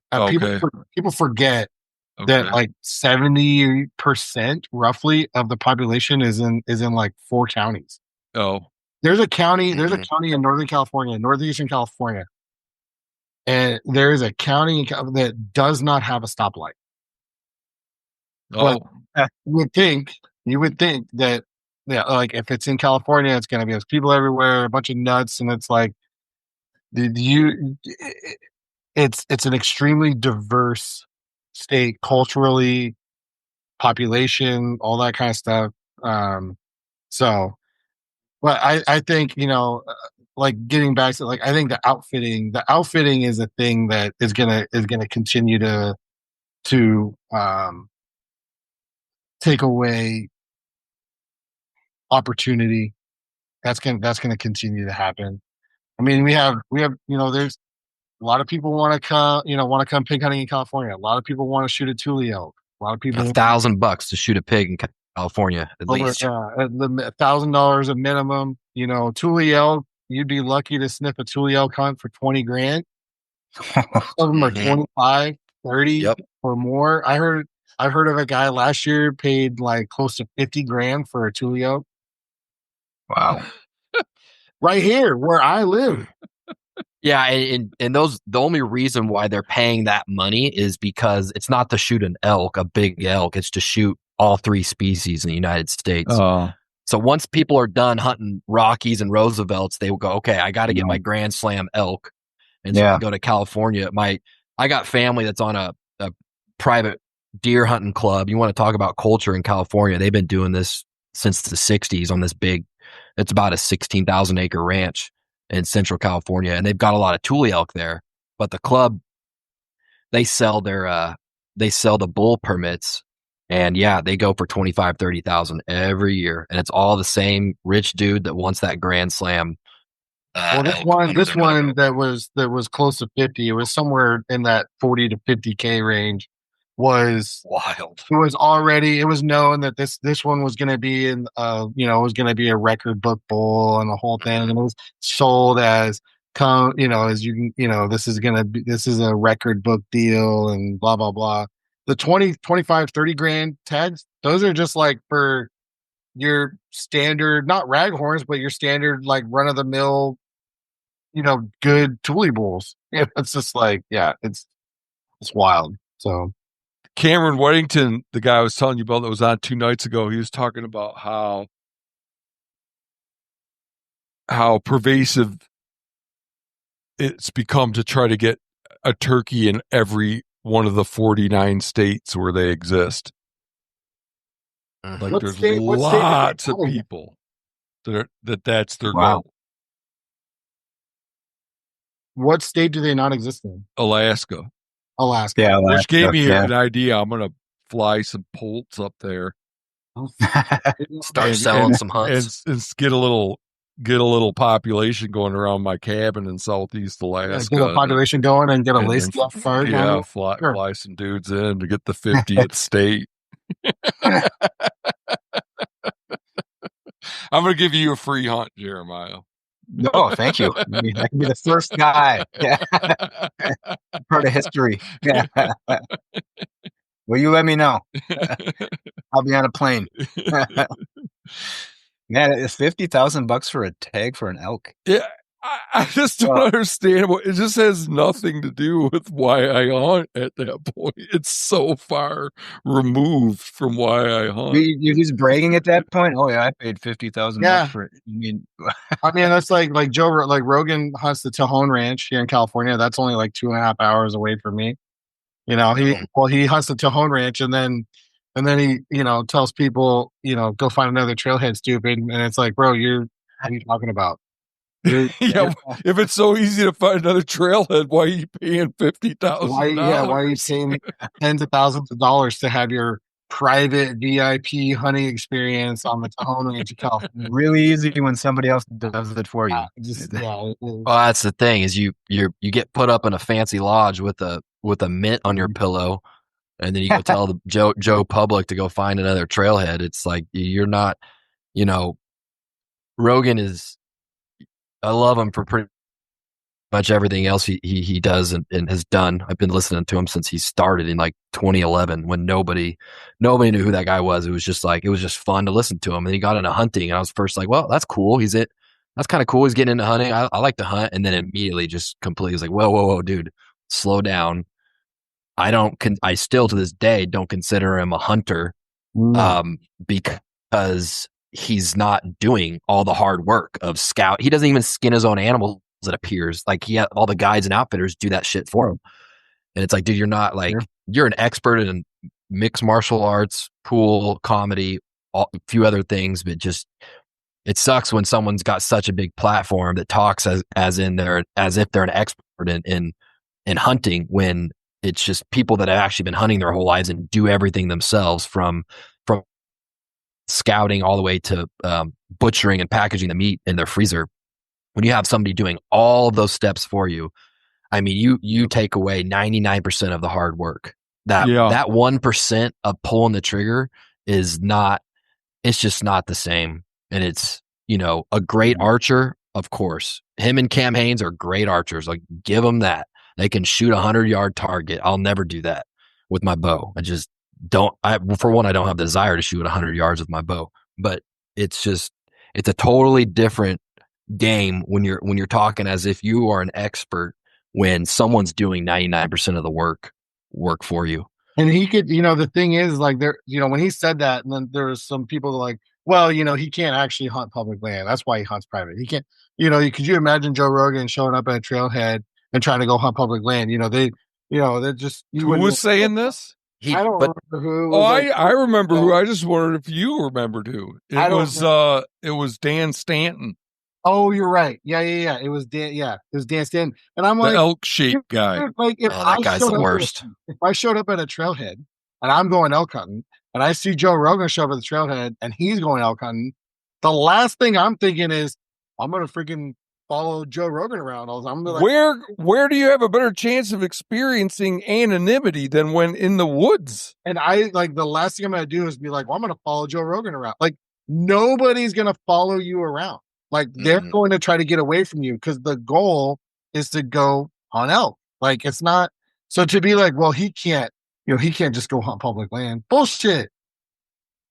He's done it. And he's done it, and he's he's said it multiple times on his podcast. He goes, I'm not, like, I wanted to get home into my hot shower.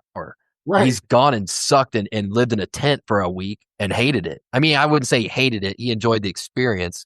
But obviously, if he really enjoyed the experience that much, he would do it every year. But he goes to these private ranches with 10,000 square foot cabins and electric heat, central air, all that shit, and a mint on your pillow, and a guide and outfitter that calls in the bulls for you, and then you shoot it, and then they gut it, skin it, throw it on the tractor, throw it in the back of the UTV, whatever, and take it back to camp and process the whole animal for you. Like, and that's a lot of people that don't hunt always ask me, like, oh, I heard on Rogan, so you do what Joe Rogan does, and it's like, well, no. I mean, then I explain, like, well, actually, this is what was happening. And I don't, if he wants to promote MMA, what you can build more MMA studios. Hunting is a finite resource. We can't build more land. We just can't. It's being gobbled up by urbanization and everything else in this country. So it's a finite resource that's diminishing every single year. So this whole thing of like, well, we need to just get more people involved to save it. It's crazy to me. We need to get, going back to earlier in the discussion, we need to get the existing community to get off their ass and off the couch and get more involved, which, a lot of people want to give Matt shit, but the fact that he started Hunters for Access, that's a whole different thing. And it's like, that's getting involved, and that's helping the hunting community by starting Hunters for Access. Do more that. We've been kicking butt lately too. We've gone to two appreciation dinners in the last month in Montana. Gave out a bunch of stuff. We're going to 2 more appreciation dinners in Montana. Our Kansas chapter just threw their own appreciation dinner. Our North Dakota chapter that took out some ads in the paper. That's their first thing they've done to thank landowners for providing access. Minnesota chapter is sending out thank you cards to every landowner that's enrolled in their walk-in access program to thank them for being enrolled in that. You got to be careful, Matt, because you don't want to, you know, one of the comments that we saw was, and when we did the NWTF episode was, well, we're just crapping on this other organization just to promote your. Yeah, well, it's like I don't want more work. Like I'm only trying to. I'm begrudgingly trying to build Hunters for Access. It's like I get that if Hunters for Access grows, that just means I have more work to do. So it's like, oh, he's just trying to trash other orgs to build up his own. What do I get for building up my own? Nothing. Exactly. Yeah, nothing. That's what I was gonna say. How much are you getting paid? No, I'm paying. Right. I'm paying. It costs me money. And a lot of time, the nonsense that I hear. Yeah. Oh man, I can just go on and on. The nonsense I hear, like he destroyed his relationship with his brother. Like people, I hear that one all the time. It's like, you have no idea what's transpired between my brother and me. He's just jealous of his brother. You have no idea what goes on in my head. The only life I'm interested in living is my own, you know? Yeah. Just like the certitude that people have about what's going on between my ears is just really hard to take. I mean, couldn't it just be that I care about other people being able to enjoy what I've enjoyed? Couldn't it be just that? I don't know. Yeah. That seems like a plausible reality. I think that's the only thing it could be. The jealousy thing has always been weird to me because it's like if Matt was jealous of him and jealous of his brother and he wanted to do what his brother, he could just do it. Like he could start the social media. He could do all like that. It's not.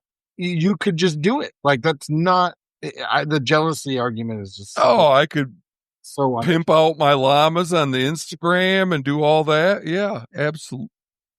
Yeah, right. I mean, you were in the beginning. You were a little bit involved with Meat Eater, right? I mean, you probably early on. I was supportive of it.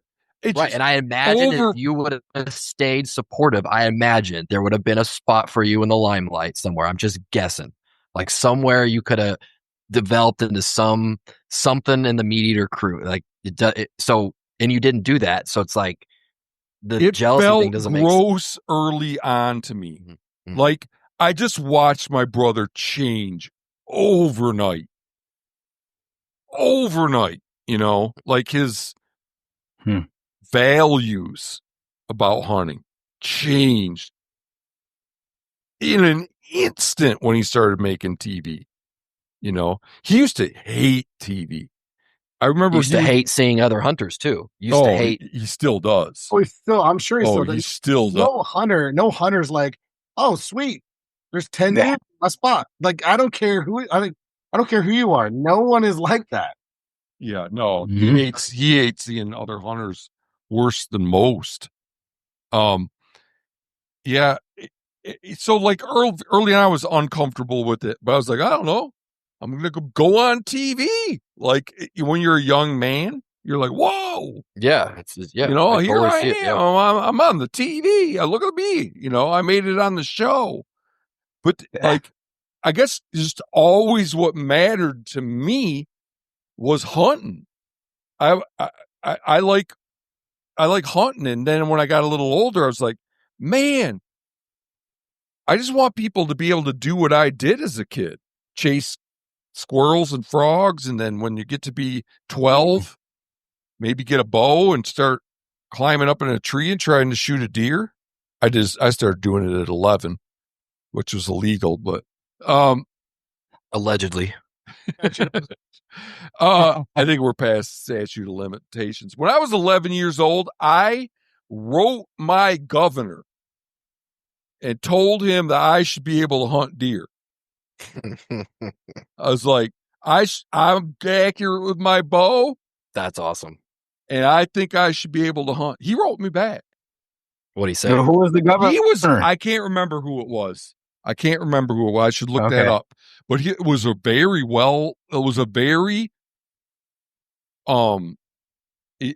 he was knowledgeable. He said, the reason it's 12 is because most kids under 12 can't pull a 35-pound bow, and that's what it takes to kill a deer. Oh. My dad, when we got that letter, he was. We were all excited, and he read it. That's awesome to us all. Yeah.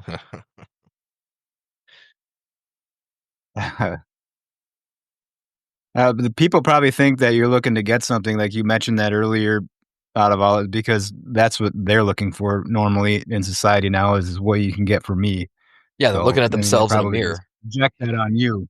Exactly. Yeah. I've always had righteous indignation about hunting. I contacted my governor because I wanted to hunt. When I was 29 years old, I wrote Cabela's like a scathing letter because they were buying up land and subdividing and selling as exclusive hunting property. And they had done that with some land that I used to hunt through the block management program. I'm like, wait a minute. I give you money for clothes and then you use that money to buy up places and lock me out of those places. Yeah, that's crazy. So I don't care.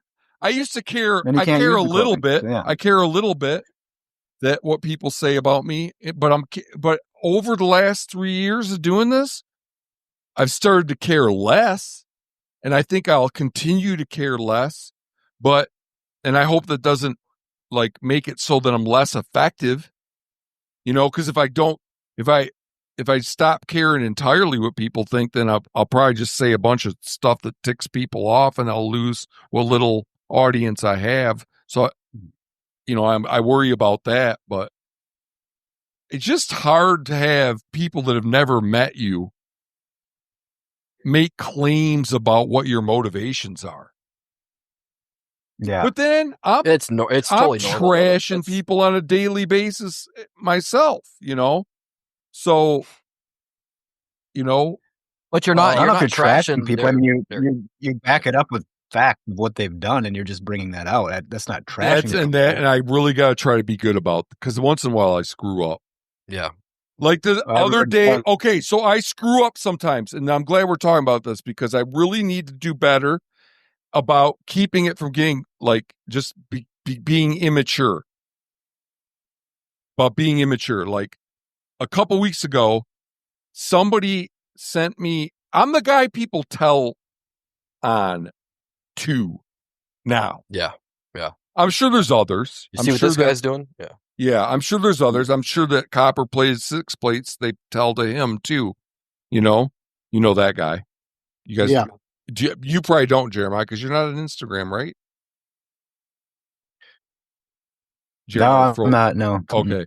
So he's another account, like a guy that does. Yeah, hunting. I'm not on Instagram. No. Yeah, he's another guy does. It's kind of like that commentary, making hunting great again account, right? Yeah, but he's a little more sophisticated than that guy. And that guy's been MIA ever since he got sued by the Bomars, right? I hear from him once. I see a post from him once in a while, but I haven't seen it. Yeah. But this guy sends me a video of this dude going up to a cage with a pig in it and just pulling out his hand, going whacking the bam, bam, bam, bam, bam, bam, shooting this pig in the head.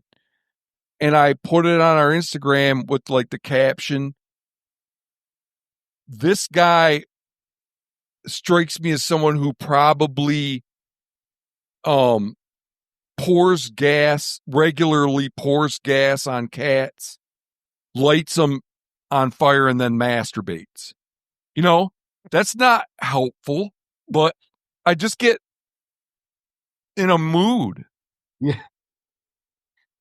I mean, I wouldn't be surprised. That is. Yeah. Well, and I did see that video somewhere. I saw that video somewhere. Oh, you did? Okay. There's so much gross stuff. Or what was that video of? It's a sad video. I mean, yeah. Yeah, that stuff is horrible. I mean, that's just not a good look for any human being to dispatch a wild animal that way and then post it and put it on social media. That's fucking crazy. And excuse my language, but that it's kind of like the gray light hunter guy who posted that video of the slow death of that mule deer. I think you reposted it too, right? Yeah. That was just insane too. Like, what is wrong with you, man? Like, what are you thinking? Putting a slowly dying animal for tens of thousands of your followers to see. The worst one I've seen ever is a few weeks ago, there's this guy who's not English as a first language. He's English as a second language guy. And I don't know where this was, maybe in Mexico, but he's laying on top of, I don't know, it looked like it's a deer of some sort, but it's got white spots. I don't know where that would be. Access deer? Yeah, like an access deer. I bet it was an access deer. Yeah. And it's a doe, and he's laying on it, and it is grunting like it's making its death grunts. And he's making this like this maniacal face and like like he's like an evil person and he's like hip thrusting as if he's molesting the deer. I just don't know what in the, and then you comment on something like that, and then people call you an anti-hunter. Yeah, or it's you criticize something like that, and they're like, "Oh, you pay, and so you're soft on 2A or something like that." I mean, if that's hunting, then call me an anti-hunter. I don't want. Yeah, right. I don't want any freaking part of that. I don't want any affiliation with that. No. Yeah. Yeah, it's like that guy in Wyoming that drugged that half dead wolf around to the bar, right? Right. And I'm all about predator hunting, and I'd love to shoot a wolf someday, given the opportunity. But that is insane. To be downright disgusting to any animal. I don't care what it is. Yeah, just why would you cause unnecessary suffering to any animal? Well, that's the if I get a mouse in a trap and he's still squirming around, I just dispatch him as quick as I can. And it's I think, every boy has at least one of those things under their belt, unfortunately. Oh, when you're a little kid, when I was a little kid, I killed some things when I was a little kid, and it was just like, it was fun. It was fun to go out there and kill shit. But then as you get older and wiser, you realize, I don't have to explain what's wrong about torturing an animal, but some of these people that torture these animals and put them on social, and what's worse about all those situations is the hunting influencers that don't call that bullshit out. None of them do. They're silent on all of it because none of them. They can't. They can't. They'll lose customers, and they're silent on the they take. They're silent on the influencers that are. So they take a tough stance on anything. There's silence on the influencers that poach too. The influencers get caught poaching. Never say a word about it. They can't because they'll lose some fraction of their following, and they won't be able to direct people's expenditures as effectively if they call out bad crap. I will say, like, we're painting a very broad brush to all influencers, not calling that out, but there are some that do. Oh, like, are there? Yeah, like the wolf thing that happened in Wyoming. Like there was meat eater, right? Oh, like, they did. Okay. I was like, that's bullshit. I think Randy knew.